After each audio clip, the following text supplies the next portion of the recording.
17 Himachal Pradesh police written exam preparation for constable exams and other exams 2022 @हिमज्ञान official part 1 करेंगे English change the voice. एक हमारे दोस्त का कमेंट आया था एक्टिव पैसिव वॉइस करवाए जाएँ, ठीक है, पैसिव वॉइस करवाए जाएँ, तो उसी के बेस पर मैंने दोबारा से शुरू किया है कि आज मैंने पूरा कवर कर दिया है एक्टिव पैसिव, ठीक है। तो एक एक पॉइंट को ढंग से समझ ले। इससे पहले वाला वीडियो भी मैंने बनाया है एक्टिव पैसिव के ऊपर, तो उसका मैं आपको लिंक आई बटन में ऊपर दे दूंगा, ठीक है, तो आप वो भी देख लें। वो उसमें थोड़ा मैंने बेसिक कवर किया है। तो आइए स्टार्ट करते हैं आज का ये वीडियो, ठीक है जी। Question number 1, change the voice. I eat fresh vegetables. देखिए आपने इसे सबसे पहले क्या देखना होता है, इसमें देखना अपने वर्ब की फॉर्म देखनी है, ठीक है। ईट लगा, ईट एट ईटन होता है ना, तो जो ईट है वो क्या है, वर्ब की फर्स्ट फॉर्म है। वर्ब की फर्स्ट फॉर्म है तो इसका मतलब प्रेजेंट इंडेफिनिट टेंस है। प्रेजेंट इंडेफिनिट टेंस है, जब भी प्रेजेंट इंडेफिनिट टेंस आता है तो हेल्पिंग वर्ब कौन से यूज़ होते हैं, इज़, एम और आर यूज़ होते हैं। ये आपने याद रखना है, ठीक है, ठीक है। इज़, एम, आर लगेंगे जो भी आपका सब्जेक्ट होगा उसके साथ, ठीक है। तो हमने क्या करना है, वेजिटेबल्स को जो है वेजिटेबल्स को सबसे पहले लिख लेना है, ठीक है। वेजिटेबल्स को ले आना है इधर, ठीक है। तो इसमें बताएं, आपके पास ऑप्शंस दिए हैं, ऑप्शंस आपने पढ़ लेने हैं और बताना इसका आंसर क्या है। तो option B is the right answer, ठीक है। तो मैं कैसे किया, मैंने देखो ये फ्रेश वेजिटेबल्स है ना, तो मैंने आई ईट फ्रेश वेजिटेबल्स, तो फ्रेश वेजिटेबल्स में सबसे पहले लिख दिए, ठीक है। उसके बाद मैंने क्या किया, वेजिटेबल्स है ना, जब वेजिटेबल्स है मतलब प्लूरल है, ठीक है, जब प्लूरल है, ठीक है, तब उसके साथ लगता है आर। क्या लगता है, आर, ठीक है। एम किसके साथ लगता है, आई के साथ। ही, शी, इट के साथ क्या लगता है, और सिंगुलर के साथ लगता है इज़, ठीक है। और वी, यू, दे और प्लूरल के साथ लगता है आर, ठीक है। यहाँ पे फ्रेश वेजिटेबल्स है ना, वेजिटेबल्स देखो ज़्यादा हैं, ठीक है, तो यहाँ पे हमने आर का यूज़ कर देना है, ठीक है। यहाँ पे इज़ और आर इज़ और एम नहीं लगना है, यहाँ पे आर का लगा दिया। उसके बाद क्या करना है हमने, देखो यहाँ पे ईट जो है फर्स्ट फॉर्म दी है, हम थर्ड फॉर्म का यूज़ करना है। Fresh vegetables are eat ate eaten, तो हमने ईटन लगा दिया। उसके बाद हमें प्रेपोजिशन बाई का यूज़ कर दिया। उसके बाद ये आई लिखा ना, इस आई को हमने मी में कन्वर्ट करना है, ठीक है। आई को मी में करते हैं, जैसे शी को हर में करते हैं, ऐसे यू को यू में, ठीक है, वी को अस में, वो आपने देख लेना है पहले वाली वीडियो में, ठीक है। तो option B is the right answer, fresh vegetables are eaten by me. Next question लेते हैं, question number 2, she does not like tea. तो ऑप्शंस आपके सामने हैं, बताइए इसका राइट आंसर क्या है। मैं आपको समझा देता हूँ। वैसे देखो, अब डज़ नॉट है, ये भी प्रेजेंट इंडेफिनिट का टेंस है, प्रेजेंट इंडेफिनिट का है, क्योंकि इसमें ये डज़ नॉट, डू और डज़ नॉट होते हैं, तो हम समझ लेते हैं प्रेजेंट इंडेफिनिट का है। तो हमें पता है इसमें इज़, एम, आर ही लगेंगे हेल्पिंग वर्ब। तो इसमें क्या करना है, हमने इज़ नॉट, एम नॉट या आर नॉट आना है, ठीक है। तो हमने ये करना है, सबसे पहले टी लिख देना है, ठीक है। तो अब बताएं इसका राइट आंसर क्या है। तो इसका राइट आंसर है ऑप्शन ए। ऑप्शन ए पे राइट हमने क्या किया, यहाँ पे टी लिख दिया पहले, ठीक है। ये टी लिखा था लास्ट में, इसको लिख दिया, यहाँ पे ले आए, ठीक है। उसके बाद क्या करना, टी एक है तो हमने इज़ लिख दिया, ठीक है। उसके बाद हमने नोट का यूज़ कर दिया, क्योंकि नोट है, ठीक है। डज नोट तो इज़ नोट आ गया। और लाइक की थर्ड फॉर्म क्या है, लाइक्ड, LIKED, लाइक्ड, ठीक है। उसके बाद बाई का यूज़ करना है और शी को हमने हर में कन्वर्ट करना है, ठीक है। तो option A is the right answer, ठीक है जी। नेक्स्ट लेते हैं, does he help the poor. देखो अब डज लगा है, हमें पता प्रेजेंट इंडेफिनिट का टेंस है, ठीक है। तो और वर्ब की फर्स्ट फॉर्म लगी है, तो हमें पता इज़ और एम और आर हेल्पिंग वर्ब आने हैं, ठीक है। तो हमने क्या करना है, सबसे पहले अब यहाँ पे दो पुअर लिखा है, ठीक है। अब जो दो पुअर आए ना जब, तो ये एक ग्रुप को इंडिकेट करता है, याद रखना आपने। दो पुअर आ जाए तो मतलब ये ग्रुप को इंडिकेट कर रहा है, इसका मतलब प्लूरल है ये, ठीक है। सबसे बड़ी बात ये है। अगर मैं यहाँ पे लिखता अ पुअर मैन, ठीक है, दो पुअर मैन लिख देता, ठीक है, तब वहाँ पे किसी सिंगल इंडिविजुअल पर्सन को उसने इंडिकेट करना था, ठीक है। वैसे पुअर क्या होता है, एक एडजेक्टिव होता है, ठीक है।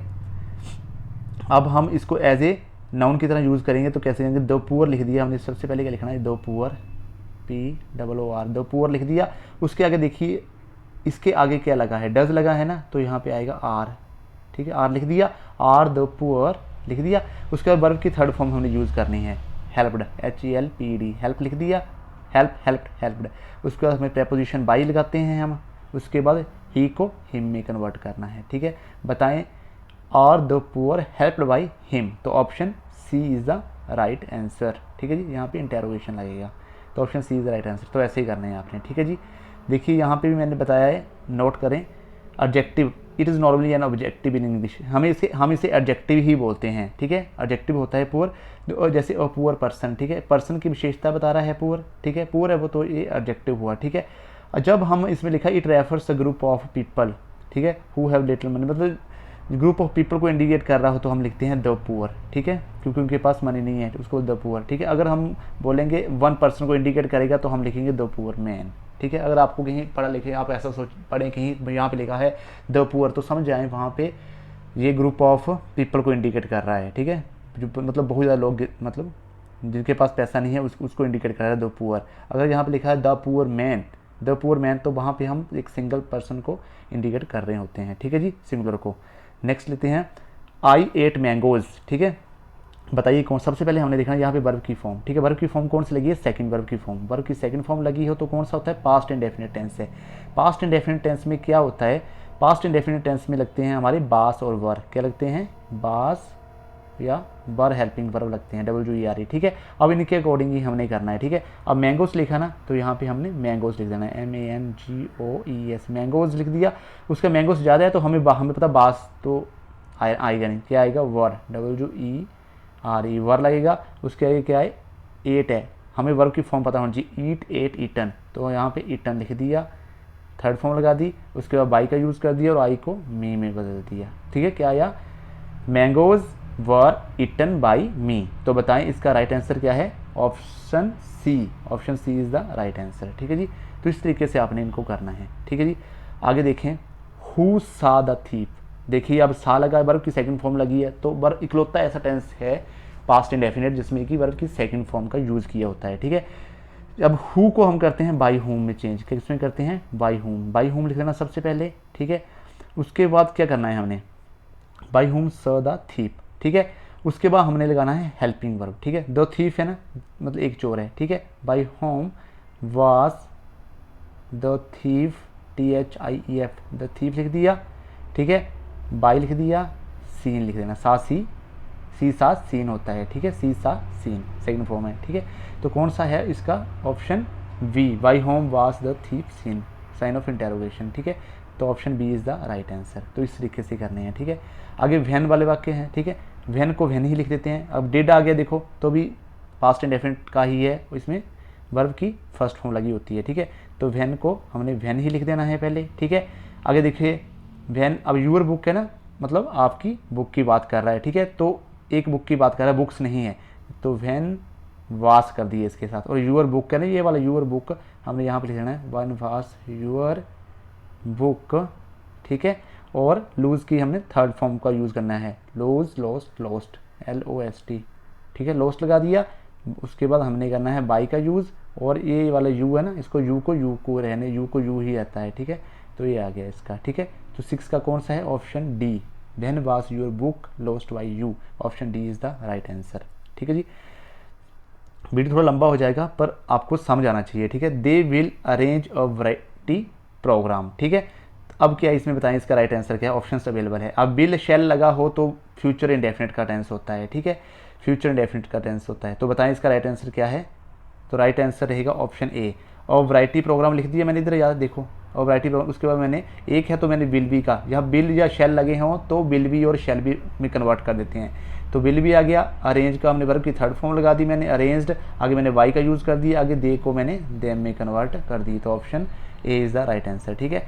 थोड़ा शी इज़ कॉलिंग मी, तो बताइए कौन सा टेंस है, प्रेजेंट कंटिन्यूस का टेंस है, ठीक है। क्योंकि इज़ के साथ वर्ब की फर्स्ट फॉर्म के साथ ING लगा है तो हमें पता लगेगा कि प्रेजेंट कंटिन्यूस है। हम इसको चेंज कैसे करेंगे, इसमें क्या करते हैं हम, इसमें हम करते हैं इज़ MR, तो वैसे लगता है, ठीक है, इसमें इज़ MR लग जाएगा, ठीक है, इज़ लगेगा या M लगेगा या R लगेगा। उसके आगे हम करते हैं बीइंग का यूज़, BEING, बीइंग का यूज़ करेंगे प्लस वर्ब की थर्ड फॉर्म का यूज़ करते हैं। जितने पैसिव है उनमें वर्ब की थर्ड फॉर्म का ही यूज़ होता है, बस इसमें बीइंग आगे, ठीक है। आप देखिए बताएं इसका 8, शी इज़ कॉलिंग मी, इसका ऑप्शन अवेलेबल आपके सामने है, बताइए इसका राइट आंसर क्या है।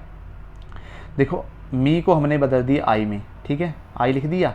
उसके बाद आई के साथ क्या लगता है, M, ठीक है, हमें पता इज़ MR में से एक आना है तो M आ गया, ठीक है। अब कॉलिंग, इसके आगे बीइंग लगेगा, BEING, बीइंग, क्योंकि मैंने बताया आपको पहले कॉल्ड, कॉल्ड, इस कॉल की थर्ड फॉर्म है कॉल्ड, ठीक है। उसके बाद मैंने बाई का यूज़ कर दिया और शी को मैंने हर में कन्वर्ट कर दिया, she, I am being called by her. तो option A is the right answer, okay जी। आई वॉज टेकिंग कॉफ़ी, ठीक है। तो ये पास्ट कंटिन्यूस का टेंस है, ठीक है, पास्ट कंटिन्यूस का टेंस है, तो इसमें बताएं, इसके ऑप्शंस आपके सामने हैं, बताएं इसका राइट आंसर क्या है। अब कैसे करना है इसको, सबसे पहले देखो ये कॉफ़ी लिखा ना, इस कॉफ़ी को लिख लो पहले, COFFE कॉफ़ी लिख दो, ठीक है। अब बास, जैसे बास के साथ वर्ब की फर्स्ट फॉर्म या ING लगा हो तो आपने ये करना है, बास वर आएगा इसके आगे, या फिर और बीइंग लगाना है, उसका वर्ब की थर्ड फॉर्म का यूज़ करना है। तो कॉफ़ी एक है तो बास लिख दिया, ठीक है। उसके बाद मैंने ये किया बीइंग का यूज़ कर देना है, क्योंकि वर्ब की फर्स्ट फॉर्म थी ऊपर क्वेश्चन में, ठीक है। उसके बाद मैंने टेक टुक टेकन का थर्ड फॉर्म लगा दिया, ठीक है, क्योंकि टेक होता है ना, टेक टुक टेकन होता है, टेकन, ठीक है। उसके बाद मैंने बाई का यूज़ कर दिया और आई को मैंने मी में कन्वर्ट कर दिया, ठीक है। और ये क्या आ गया, question number 10, she has return letters, ठीक है। तो हैज़ लगा है तो प्रेजेंट परफेक्ट टेंस है, ठीक है, प्रेजेंट परफेक्ट टेंस है तो हैज़ बिन हैव बिन आएगा, ठीक है जी, ठीक है। तो इसका बताएं, लेटर्स आ गया यहाँ पे, तो लेटर्स लिख दिए मैंने सबसे पहले, ठीक है। इसका ऑप्शन डी है लेटर, लेटर के साथ ज़्यादा लेटर्स तो हैव आएगा, ठीक है, लेटर्स हैव बिन। उसके बाद मैंने राइट और रिटर्न की थर्ड फॉर्म लिख दी, उसके बाद बाई लगा दी, शी को मैंने हर में कन्वर्ट कर दिया, तो option D is the right answer, ठीक है जी। जब भी हैज़ हैव लिखा हो एक्टिव पैसिव में तो आपने हैज़ बीन हैव बीन का यूज़ करना है, ठीक है, प्लस वर्ब की थर्ड फॉर्म का यूज़ करना है, ठीक है। हैज़ किसके साथ लगाना है, सिंगुलर के साथ, और हैव किसके साथ लगाना है, प्लूरल के साथ, ठीक है जी। यू वी दे, और प्लूरल के साथ आपने हैव का यूज़ करते हैं, और ही शी इट, ठीक है, और सिंगुलर के साथ जो है हैज़ का यूज़ करना है, ओके। नेक्स्ट लेते हैं, next question, she had milked the cow. जो हैड लगा है तो पास्ट परफेक्ट टेंस है, ठीक है जी। तो हैड लगा तो हमने हैड बिन का यूज़ करना है, वैसे ही वर्ब की थर्ड फॉर्म, तो द काउ लिख दिया सबसे पहले, द काउ, उसके बाद मैंने हैड को हैड बिन बना दिया, द काउ हैड बिन, फिर मिल्क्ड बाई हर। देखो कौन सा आंसर है सही इसका, तो option A, the cow had been milked by her, तो option A is the right answer, ठीक है जी। Next, Suganya can help me, ठीक है, कैन आए तो कैन वी का यूज, कैन आए ना एक्टिव पैसिव में तो आपने लगाना है कैन वी, ठीक है। उसके बाद वर्ब की थर्ड फॉर्म, ओके।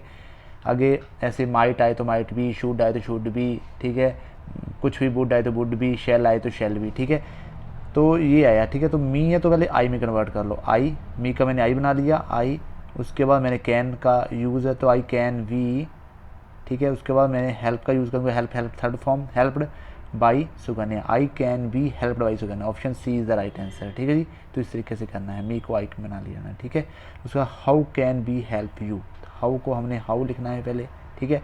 उसके बाद करना है हमने, देखो यू लगा ना, हाउ, उसके बाद कैन को मैंने कैन भी बनाया, हाउ कैन वी, ठीक है, हाउ कैन, उसके बाद हाउ कैन यू लिख दिया मैंने, है ना, ऑप्शन ए है इसका राइट आंसर, हाउ कैन लिख दिया मैंने वैसे ही, और यू इधर लाई, हाउ कैन यू, फिर मैंने वी लगा दिया, फिर मैंने हेल्प हेल्प हेल्प कर दिया, बाई लगा दिया, और बी को मैंने एस में कन्वर्ट कर दिया, ठीक है। तो option A is the right answer. Question number 14, be should respect your teachers. तो ऑप्शन आपके सामने है, बताएं इसको, चलो निकालते हैं। सबसे पहले जो यूर टीचर्स लिखा है ना, तो यहाँ पे यूर टीचर्स लिख दो, TACHERS, ठीक है, your teachers.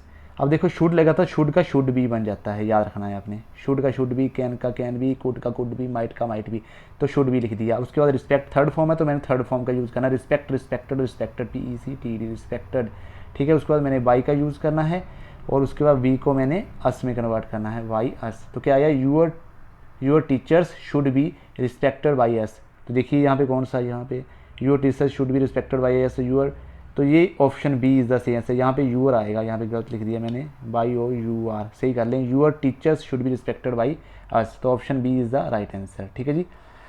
Next, did she write a story. तो बताएं, ये डिड है ना, आप देखो पास्ट इंडेफिनिट का हमें यहाँ से पता लग गया, ठीक है। तो अब अ स्टोरी है ना, एक स्टोरी हमें पता बास पर लगेगा, तो बास अ स्टोरी आएगा, was a story written by her, ठीक है, बास अ स्टोरी रिटन बाई, अब आपको पता लग रहा होना, option B is the right answer, ठीक है। थोड़ा फास्ट करते हैं अब, इन्फॉर्म द पुलिस।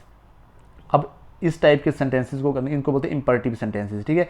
तो यहाँ पे ये होते हैं स्टार्ट लेट से, ठीक है, लेट द पुलिस लिख देना, उसके आगे ये पुलिस लिख दिया, let the police, let the police. उसके बाद हमें बी का यूज़ करना होता है, प्लस वर्ब की थर्ड फॉर्म यूज़ करनी है, इन्फॉर्म का इन्फॉर्म्ड लिख देना है, informed, FOR, let the police be informed, तो let the police be informed, option B is the right answer, ठीक है जी।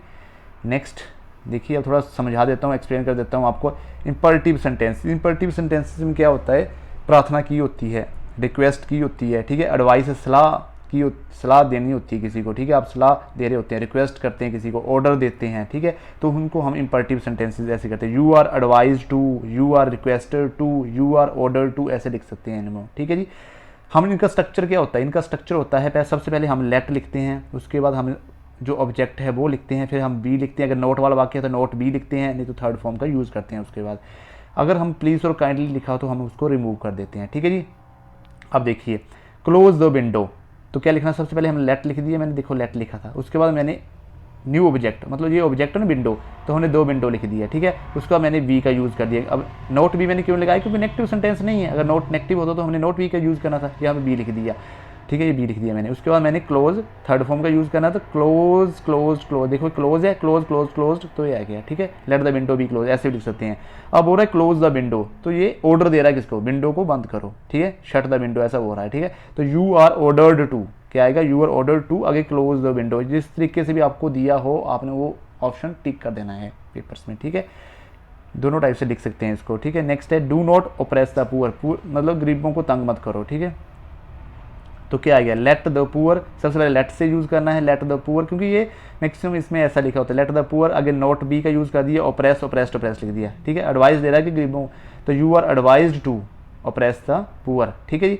प्लीज़ साइन दिस लेटर, ठीक है, ऐसा बोल रहा है, प्लीज़ साइन दिस लेटर, तो let this letter be signed, you are requested to sign this letter, ठीक है, ऐसा भी लिख सकते, you are requested to, please बोल रहा है ना, तो प्लीज़ हमने रिमूव कर देते हैं, you are requested to sign this letter, ऐसा तो या ऐसा लेट से शुरू कर दो, लेट दिस लेटर बी लगा दो, यहाँ पे बाई नहीं लगता है, यहाँ पे बी लगता है, साइंड साइंड साइंड साइंड, ठीक है जी, तो ऐसा आ गया, ओके।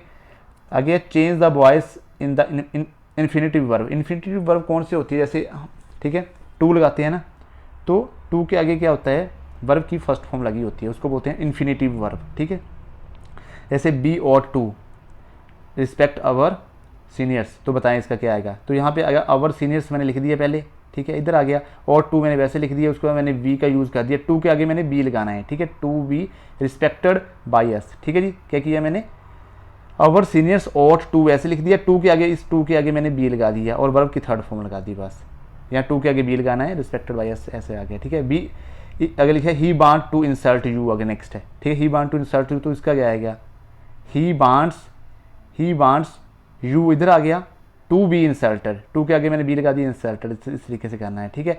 आगे it is time to take tea, तो ये इस टाइम के आते हैं, इट इज़ टाइम, तो हमने इसके बाद फॉर का यूज़ कर देते हैं, हम क्या कर देते हैं, फॉर का, इट इज़ टाइम फॉर, उसके बाद मैंने टी लगा दिया, ये वाला to be taken, take to taken, ठीक है, तो इस तरीके से करना है, मैंने याद रखने के लिए आप ऐसे कर सकते हैं, ठीक है। जैसे it is time to take tea कैसे लिखना, इट इज़ क्या बनेगा, इट इज़ टाइम, ये वाला टू है ना, इसकी जगह मैंने फोर लिख देना, इट इज़ टाइम फॉर, उसके बाद मैंने ये टी लिख देना, टी, उसके बाद मैंने टू बी का यूज़ करना है, टू बी लिख देना है, उसके बाद टेक टू टेकन, ये टेक लिखा था, टेकन लिखना है, तो ऐसे आपने याद रखना स्ट्रक्चर, 2-3 बार करके देखेंगे तो आपको आ जाएगा, ठीक है जी। अगे you have to remove your work, बताओ कैसे करना है, यहाँ पे क्या करना है, यूर वर्क लिख दिया मैंने, अब देखो हैज़ एक काम है ना, ज़्यादा काम थी, वर्क्स थोड़ी है, तो हैज़ आएगा, हैज़ लगा दिया मैंने, और टू के साथ मैंने वी लगा दिया, और रिमूव्ड बाई यू, यू इधर ले गया, ठीक है, तो ये ऐसे आएगा, ठीक है। आगे है प्रेपोजिशनल सेंटेंसेस, ठीक है, इस टाइप के सेंटेंसेस होती है, इसमें वर्ब की फॉर्म दी होगी और उसके कोई भी फर्स्ट सेकंड थर्ड, उसके साथ मैंने प्रेपोजिशंस लगी होगी, ठीक है, तो आपने ये करना उसको वैसे का तैसे, जहाँ प्रेपोजिशन लगी है उस वर्ब की फॉर्म के थर्ड फॉर्म का यूज़ करना है, पैसिव बनाते इसमें, और प्लस प्रेपोजिशन का यूज़ करना है, जो भी प्रेपोजिशंस लिखी होगी, जैसे टू विद कुछ भी लिखा होगा, ठीक है जी। तो देखिए I am listening to you, देखो वर्ब की फर्स्ट फॉर्म के साथ टू लगाए प्रेपोजिशन, ऐसे आया, तो क्या करोगे, यहाँ फुल स्टॉप है, तो यहाँ पे मैंने यू को यहाँ लिख दिया, देखो पहले लिख दिया यू को, उसके बाद क्या आई एम लिसनिंग है ना, तो वर्ब की फर्स्ट फॉर्म के साथ आईएनजी लगाए, मतलब प्रेजेंट कंटिन्यूस टेंस है, तो यू के साथ इज एम आर लगा दिया, यू आर लगा दिया, यू के साथ आर लगता है, उसके बाद बीइंग लगा दिया, उसके वर्ब की थर्ड फॉर्म का यूज़ कर दिया, लिसन लिसन लिसन, फिर मैंने टू को वैसे लगा दिया इसके साथ, और बाय लगा दिया, और आई को मी में कन्वर्ट कर दिया, ठीक है जी। नेक्स्ट लेते हैं, और कार रैन ओवर, अब देखो वर्ब की फॉर्म के साथ ओवर लगा है, ठीक है, ओवर क्या है, प्रेपोजिशन ऑफ बॉय, तो क्या आएगा, ए बॉय को मैंने इधर ले आया, ठीक है जी। अब इस ए बॉय को मैं इधर ले आया, उसके बाद मैंने, अब वर्ब की सेकंड फॉर्म लगी है, तो हमें बास या बार लगाना है हेल्पिंग वर्ब, तो बास लगा दिया, एक बॉय है, उसके बाद रन ओवर, रन रैन रन थर्ड फॉर्म यूज़ करते हैं, रन रैन रन आ गया, ओवर वैसे लगा दिया, बाई लगा दिया, उसके एक आर में इधर ले गया, ठीक है जी, तो ऐसे ही करना है, ठीक है। आगे बोलता है where by is not used, बोलता है कहीं जगह बाई यूज़ भी नहीं होती है, ठीक है, हर जगह नहीं आप बाई लगा देंगे, कुछ एक एक्सेप्शनल है वो बता देता हूँ, इसके अलावा भी हो सकते हैं, बुक से भी आप रीड कर सकते हैं।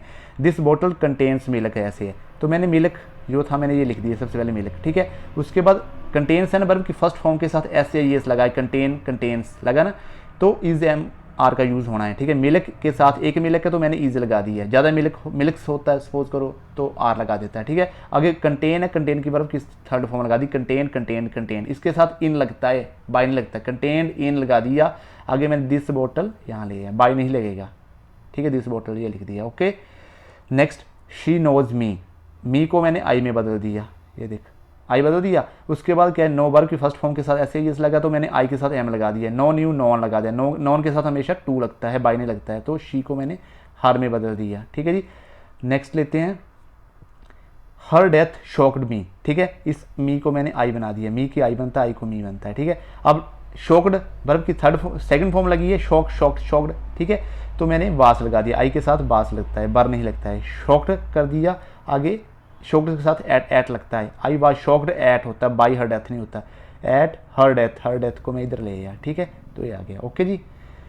सोशल वर्क्स इंटरेस्ट मी, ठीक है, यहाँ पे इंटरेस्ट नहीं आएगा, इंटरेस्ट आएगा, सोशल वर्क्स इंटरेस्ट मी, ऐसा आना चाहिए, ठीक है। तो मैंने इस मी को आई मैंने भर दिया, ठीक है, मी को आई में कन्वर्ट कर दिया, आई के साथ मैंने एम लगा दिया, क्योंकि वर्ब की फर्स्ट फॉर्म के साथ एस एस लगा था तो helping verb is am are आने थे, तो मैंने आई के साथ एम, इंटरेस्टेड कर दिया, इंटरेस्टेड के साथ इन आता है हमेशा, और सोशल वर्क से लिख दिया, ठीक है जी, तो ये आ गया। एनॉयड के साथ एट आता है, जैसे ऑफेंड विद आता है, तो इस तरीके से आपने देख लेने हैं, ठीक है जी। आगे two objects of the verb, इस टाइप के सेंटेंसेस को कैसे करना है, ठीक है, जिसमें टू ऑब्जेक्ट्स दिए हों, ठीक है, जैसे ये सब्जेक्ट है, ये वर्ब है, ये अस भी देखो ऑब्जेक्ट है और इंग्लिश भी ऑब्जेक्ट है, यहाँ पे दो ऑब्जेक्ट दिए हैं, एक अस दिया है, तो इनको कैसे करना है, ये दोनों तरीके से हो जाता है, मतलब हम जो इस वर्ब के साथ पहले लगा ना अस, इसके साथ भी कन्वर्ट करेंगे, इसका ऑब्जेक्ट और सब्जेक्ट बनाएंगे, तब भी अगर इंग्लिश के साथ भी, तो दोनों के तरीकों के साथ मैं करके बताता हूँ आपको, ठीक है। ही टीचेज अस इंग्लिश, क्या आएगा, अब देखो मैंने इस अस, पहले अस वाला लेता हूँ, अस को मैं बी बना दिया, बी को अस बनता है ना, अब देखो टीचेज है ना, इज एम आर, बी के साथ आर लगता है तो वी आर लिख दिया, टीच टॉट वर्ब की थर्ड फॉर्म का यूज़ कर दिया। उसके बाद मैंने ये इंग्लिश लिख देना है, उसके बाद बाई का यूज़ करना है, और ही को मैंने हिम में कन्वर्ट कर देना है, ठीक है, एक तो ये तरीका हो गया, ठीक है। अब सेकंड तरीका देखिए, अब मैं इस इंग्लिश को क्या करता है, इधर ले आया, इंग्लिश लिख दी मैंने इधर, अब इंग्लिश एक सिंगल सब्जेक्ट है तो मैंने ईज लगा दिया, ठीक है, और टॉट टीचर्स का मैंने टॉट बना दिया, ठीक है। उसके बाद टॉट के आगे मैंने टू लगाना पड़ेगा, अगर मैं ये वाला सब्जेक्ट लूँगा, ये वाला ऑब्जेक्ट का सब्जेक्ट बनाऊंगा लास्ट वाला, तो मुझे टू लगाना है, टॉट टू का यूज़ करना है मैंने, ठीक है। उसका मैंने अस लगाना है, टॉट टू अस, उसके बाद बाई का यूज़ करना है, और ही को मैंने हिम में कन्वर्ट कर देना है, ठीक है जी। नेक्स्ट देखो, आई शैल गिव हर 10 रुपीज़, ठीक है, अब देखो हर को मैंने शी में बना दिया, ठीक है, शी के साथ बिल लगता है, तो शी शैल है ना ऊपर, तो बिल भी और शैल भी आएगा, तो शी बिल भी गिव का गिवन बना दिया, और 10 रुपीज़ वैसे लिख दिए बाई मी, ठीक है जी। उसके बाद मैंने, अब मैं दूसरा ऑब्जेक्ट ले लेता हूँ, ठीक है, और दूसरा ऑब्जेक्ट कौन सा, आई शैल गिव हर 10 रुपीज़ ले लेता हूँ, ठीक है, 10 रुपीज़ लिख दिए मैंने, और मैंने बिल भी लिख दिया, बिल का मैंने इस शैल का यहाँ पे बिल भी आ गया, ठीक है, और गिव का give gave given third form लगा दी, अब टू लगेगा इसके साथ, टू लगा दिया। उसके बाद इस हर को मैंने वैसे लिख दिया, और बाई लिख दिया मैंने, और मी, आई का मैंने मी बना दिया, ठीक है जी। तो इस तरीके से फ्रेंड्स आपने करना है, choose the correct idioms and phrases, ठीक है। तो बताएं, we talked over the matter for an hour but without any insult, बताएं टॉक्ड ओवर का मतलब क्या होता है, बताएं टॉक्ड ओवर होता क्या है, ठीक है, टॉक्ड ओवर का मतलब होता है डिस्कस करना, क्या होता है, डिस्कस्ड, ठीक है, be discussed the matter for an hour but without any insult, तो option A is the right answer, ठीक है जी। Next, in the beginning of his career he was practically rolling in the money, rolling in money का मतलब क्या होता है, rolling in money, rolling in money का मतलब होता है फ्रेंड्स वेरी रिच, ठीक है, he was practically very rich, बहुत प्रैक्टिकली वेरी रिच था in the beginning of his career, ठीक है, तो option B is the right answer. Next, those were only crocodile tears, crocodile tears होता है झूठे आंसू, ठीक है, जैसे मगरमच्छ के झूठे आंसू होते हैं तो उसको बोलते हैं झूठे, तो इस बताएं इस ऑप्शन दिए हैं, तो option C pretended sadness, pretended होता है धोखा देने वाले, जो धोखा देते हैं ढोंगी होते हैं, सैडनेस उदासी बता रहा है, धोखा दे रहा है मतलब, ठीक है, तो प्रिटेंडेड सैडनेस, तो option C is the right answer. Next, one should not stay idle at home but up and doing. Up and doing का मतलब क्या होता है? अप एंड डूइंग का मतलब होता है फ्रेंड्स एक्टिव। क्या होता है? Option D is right answer. One should not stay idle at home मतलब हर किसी को घर में वो बेकार में नहीं स्टे करना चाहिए, ठीक है। बट बी एक्टिव मतलब एक्टिव रहना चाहिए, बट उसे एक्टिव होना चाहिए, ठीक है। जब हम बट का यूज़ करते हैं तो हम जो आगे वाला सेंटेंस बोल रहे हैं इससे नेगेटिव बात बोलेंगे, बट बी एक्टिव, ठीक है। तो option D is the right answer. Next है the carrier wiped the nose of his employer by presenting false bills, ठीक है। वाइप द नोज ऑफ का मतलब क्या होता है? वाइप द नोज ऑफ, ठीक है। To wipe the nose off का मतलब क्या होता है बताएं? इसका मतलब होता है cheated. Option C is the right answer, ठीक है। चीट करना। The cashier cheated his employer मतलब उसने चीट किया एम्प्लॉयर से बाई प्रेजेंटिंग फॉल्स बिल पेश करके, ठीक है। फॉल्स बिल जो है झूठे बिल पेश करके, ठीक है। Choose the misspelled words. आप ये आपको दिए हैं, आपने बताना है इसमें मिसस्पेल्ड वर्ड कौन सा है, बताएं कौन सा है। तो option A is the right answer. Option A, gentleman के स्पेलिंग जो गलत लिखे हैं। जेंटलमैन के होते हैं GENTLMAN, जेंटलमैन, ठीक है। Choose the misspelled word. Grammar, hammer, familiar, simmer, बताएं इसका कौन सा गलत वर्ड है? तो ग्रामर, ऑप्शन ए। इसकी स्पेलिंग गलत है, क्या होते हैं? GRAMMAR होते हैं, ठीक है, ग्रामर। तो option A is the right answer. Next ले, चूज द मिसस्पेल्ड वर्ड, बताएं इसमें। प्रोप्रिएटर, जेलर, इंस्पेक्टर, एडमिरर, तो बताएं। तो ऑप्शन डी, ADMIRER, एडमायरर, ठीक है। तो option D is the right answer. ये स्पेलिंग गलत बताए थे यहाँ पे। नेक्स्ट क्वेश्चन है, choose the misspelled word. Abdominal, clinical, technical या मैकेनिकल, बताएं कौन से स्पेलिंग्स जो है गलत हैं, मिसस्पेल्ड हैं। तो ऑप्शन डी, मैकेनिकल, MECHI, मैकेनी, MECHANI होता है, मैकेनिकल, ठीक है। MECHANICAL, mechanical. तो option D is the right answer. Part 2 लेते हैं जीके का, ठीक है। क्वेश्चन नंबर 1, भारतीय संविधान का सबसे बड़ा स्रोत क्या है? तो सबसे बड़ा स्रोत है भारत शासन अधिनियम, ठीक है, जो कि जो इंडियन गवर्नमेंट एक्ट के तहत बना था ये, ठीक है जी। भारत शासन अधिनियम 1935 में, ठीक है। तो ये है इसका, ठीक है। पंचायती राज संस्थाओं को संवैधानिक मान्यता हेतु किस समिति ने सिफारिश की थी? तो की थी लक्ष्मीमल सिंघवी ने, ओके। नेक्स्ट क्वेश्चन, 1935 के अधिनियम को किसने दास्ता का अधिकार पत्र कहा? पंडित जवाहरलाल नेहरू ने कहा था, ठीक है जी। संविधान सभा के संवैधानिक सलाहकार कौन थे? कौन थे? CBN Rao, okay. संविधान सभा के संवैधानिक सलाहकार थे CBN राव। विधि दिवस कब मनाया जाता है? कब मनाया जाता है? 26 नवंबर को। मंत्रिमंडल शब्द का उल्लेख किस अनुच्छेद में है? तो कि मंत्रिमंडल शब्द का उल्लेख है जो आर्टिकल 352, ठीक है, 352 में। प्रथम बार राष्ट्रीय ध्वज कब फहराया गया था? कब फहराया गया था प्रथम बार राष्ट्रीय ध्वज? 26 जनवरी 1930 को फहराया गया था। शिक्षण संस्थानों में धार्मिक शिक्षा का प्रतिबंध किस अनुच्छेद के तहत लगाया गया? अनुच्छेद 28 के तहत, ठीक है। अनुच्छेद आर्टिकल 28 में बताया गया है कि जो धार्मिक शिक्षा नहीं पढ़ाई जाएगी स्कूलों में, ऐसे नहीं बताया कौन किसी धर्म का है, ठीक है जी। उसके बाद है, कांग्रेस के किस अधिवेशन में पूर्ण स्वराज की घोषणा हुई? लाहौर 1929 ईस्वी में, ठीक है। मतदान की आयु 21 वर्ष से घटाकर 18 वर्ष किस संविधान संशोधन द्वारा की गई? ठीक है, 61, ठीक है। संविधान संशोधन कब हुआ? 1989, 1999। क्वेश्चन, डॉक्टर भीमराव अम्बेडकर किस प्रदेश से संविधान सभा में सदस्य थे? तो मुंबई से थे, ठीक है जी। नेक्स्ट क्वेश्चन लेते हैं, राष्ट्रीय ध्वज की डिज़ाइन किसने तैयार की थी? किसने की थी? पिंगली वेंकैया ने। किसने की थी? पिंगली वेंकैया ने राष्ट्रीय ध्वज की डिज़ाइन तैयार की थी। आधुनिक भारत का मनु किसे कहा जाता है? किसे कहा जाता है? डॉक्टर भीमराव अम्बेडकर को। दोनों सदनों की संयुक्त बैठक को कौन बुला सकता है? कौन बुला सकता है? भारत का राष्ट्रपति। शोषण के विरुद्ध अधिकार किस अधिनियम, किस अनुच्छेद के अंतर्गत है? शोषण के विरुद्ध अधिकार अनुच्छेद 23, 24 जो आर्टिकल 23 एंड 24 है, उसमें जो है शोषण के विरुद्ध अधिकार जो है बताए गए हैं, ठीक है जी। मौलिक अधिकार किस देश के संविधान से लिए गए हैं? जो फंडामेंटल राइट हैं वो लिए गए हैं यूनाइटेड स्टेट ऑफ अमेरिका से। किस संविधान संशोधन द्वारा दिल्ली को राष्ट्रीय राजधानी का दर्जा दिया गया? 69वें संविधान संशोधन द्वारा जो है दिल्ली को राष्ट्रीय राजधानी का दर्जा दिया गया, ठीक है जी। नेक्स्ट क्वेश्चन लेते हैं, संविधान सभा द्वारा अंतिम रूप से पारित संविधान में कुल कितने अनुच्छेद तथा अनुसूचियाँ हैं? कितने? 395 अनुच्छेद और 8 अनुसूचियाँ थी पहले, ठीक है जी। नेक्स्ट क्वेश्चन, वर्तमान समय में भारतीय भारतीय संविधान में गणना की दृष्टि से कुल कितने अनुच्छेद और अनुसूचियाँ हैं? 465 अनुच्छेद हैं और 12 अनुसूचियाँ हैं अभी वर्तमान में। ठीक है जी। नेक्स्ट क्वेश्चन लेते हैं, निम्नलिखित में से किन अनुच्छेदों द्वारा भारतीय संविधान नागरिकों को मूल अधिकार निश्चितता प्रदान करता है? अनुच्छेद 12 से 35 तक जो है फंडामेंटल राइट्स है। ठीक है, तो ये भारतीय संविधान नागरिकों को फंडामेंटल राइट्स जो है इसी अनुच्छेद 12 से लेकर 35 तक जो है दिए गए हैं भारतीय संविधान में। ओके, अगर फ्रेंड्स वीडियो अच्छा लगा है तो नाइस लाइक एंड कमेंट जरूर करें और अपने दोस्तों में भी शेयर करें और सब्सक्राइब करना ना भूलें। मिलते हैं नेक्स्ट वीडियो में, तब तक के लिए जय हिंद जय भारत।